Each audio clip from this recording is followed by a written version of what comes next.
ബണ്ണിനകത്ത് വെക്കാൻ പറ്റുന്ന നല്ല അടിപൊളി ഒരു ക്രീമിൻ്റെ റെസിപ്പി നോക്കിയാലോ. ഇത് ഭയങ്കര സിമ്പിളാട്ടോ, നിങ്ങളൊന്ന് ട്രൈ ചെയ്ത് നോക്കണേ. ഈ ബണ്ണൊന്ന് നമ്മൾ നടുവേ മുറിച്ച് കൊടുക്കുവാണേ. ക്രീം ഒന്ന് ഫില്ല് ചെയ്ത് കൊടുക്കാൻ വേണ്ടിയിട്ടാണ് നമ്മളിങ്ങനെ നടുവേ മുറിക്കുന്നത്.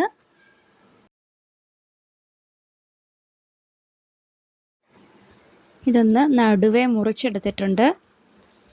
ഇനി നമുക്ക് ഇതൊന്ന് ആവിക്ക് വെക്കണം. ബണ്ണൊന്ന് മുറിച്ചിട്ട് വേണം ആവിക്ക് വെക്കാൻ, ഇല്ലെങ്കിൽ ആവിക്ക് വെച്ച് കഴിയുമ്പോൾ ബണ്ണ് നല്ല സോഫ്റ്റായിട്ട് വരും. ആ സമയത്ത് ബണ്ണൊന്ന് മുറിച്ചെടുക്കാനായിട്ട് ബുദ്ധിമുട്ടാണ്. അതിനാൽ ആവിക്ക് വെക്കുന്നതിന് മുന്നേ തന്നെ അതൊന്ന് നടുവേ കട്ട് ചെയ്തിട്ട് വേണം വെച്ച് കൊടുക്കാൻ. ഇത് അധിക സമയമൊന്നും വെച്ച് കൊടുക്കേണ്ട, ഒന്ന് ആവി കയറിയാൽ മതി. ക്രീം ഒന്ന് തയ്യാറാക്കാനായിട്ട് നമ്മൾ മിക്സിയുടെ ചെറിയ ജാറിലേക്ക് ഒരു ചെറിയ പീസ് ബട്ടർ ഇട്ട് കൊടുത്തിട്ടുണ്ട്. ഒരു 2 സ്പൂണ് പാൽപ്പൊടിയാണ് ചേർത്ത് കൊടുക്കുന്നത്. ഇനി ഒരു 1/2 സ്പൂൺ പഞ്ചസാരയും കൂടെ ചേർത്ത് കൊടുക്കുന്നുണ്ട്. ഇനി ഇത് നന്നായിട്ടൊന്ന് അരച്ചെടുക്കാൻ വേണ്ടിയിട്ട് നമുക്കൊരു 4 ടേബിൾ സ്പൂണോളം പാല് ഞാനിതിൽ ചേർത്ത് കൊടുക്കുന്നുണ്ട്.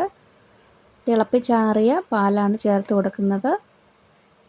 ഇനി നമുക്കിത് നന്നായിട്ടൊന്ന് അരച്ചെടുക്കാം. അങ്ങനെ നമ്മുടെ ക്രീം ഇവിടെ റെഡി ആയിട്ടുണ്ട്. ഇനി നമുക്കിത് ബണ്ണിൽ ഫില്ല് ചെയ്ത് കൊടുക്കാം. ബണ്ണ് ആവിക്ക് വെച്ചപ്പോൾ നല്ല സോഫ്റ്റായിട്ട് കിട്ടിയിട്ടുണ്ട്. ഞാനിവിടെ എടുത്തിരിക്കുന്ന ക്രീം ഏകദേശം 2 ബണ്ണ് ഫില്ല് ചെയ്ത് കൊടുക്കാൻ മാത്രമുള്ള ക്രീമുണ്ട്. ബണ്ണിലേക്ക് ക്രീം ഒന്ന് സ്പ്രെഡ് ചെയ്ത് കൊടുക്കുവാണ് നമ്മൾ.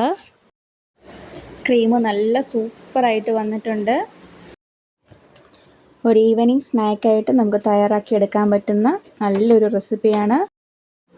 ഇനി നിങ്ങൾ വീട്ടിൽ ബണ്ണ് മേടിക്കുമ്പോൾ ഇങ്ങനെ ഒന്ന് തയ്യാറാക്കി നോക്കണേ. നല്ല ടേസ്റ്റിയാണ് കേട്ടോ. സ്കൂൾ വിട്ട് വരുന്ന മക്കൾക്കൊക്കെ ഇത് തയ്യാറാക്കി കൊടുക്കുകയാണെങ്കിൽ അവർക്ക് ഒരുപാട് ഇഷ്ടമാവും. അപ്പോൾ നമ്മൾ നല്ലോണം ക്രീം തേച്ചിട്ടുണ്ട്. നമ്മൾ കടയിൽ നിന്നൊക്കെ മേടിക്കുന്ന ക്രീം ബണ്ണിൽ ധാരാളം പഞ്ചസാര ചേർത്തിട്ടുണ്ട്. ഇതിൽ നമ്മൾ അല്പം മാത്രമേ പഞ്ചസാര ചേർത്തിട്ടുള്ളൂ. അൺഹെൽത്തി ആയിട്ടുള്ള ഒരു ഓയിലും നമ്മൾ ഇതിൽ ചേർത്തിട്ടില്ല. നമ്മുടെ ഈ സിമ്പിളായിട്ടുള്ള റെസിപ്പി നിങ്ങളൊന്ന് ട്രൈ ചെയ്ത് നോക്കണം. നിങ്ങൾക്കിത് ഇഷ്ടമാവുകയാണെങ്കിൽ നിങ്ങളതൊന്ന് കമൻറ്റ് ചെയ്യണം. വീഡിയോ ഒന്ന് ലൈക്ക് ചെയ്യണം. നമ്മുടെ ഈ ചെറിയ ചാനൽ ഒന്ന് സബ്സ്ക്രൈബ് ചെയ്ത് സപ്പോർട്ട് ചെയ്യണേ friends. Thank you so much for watching.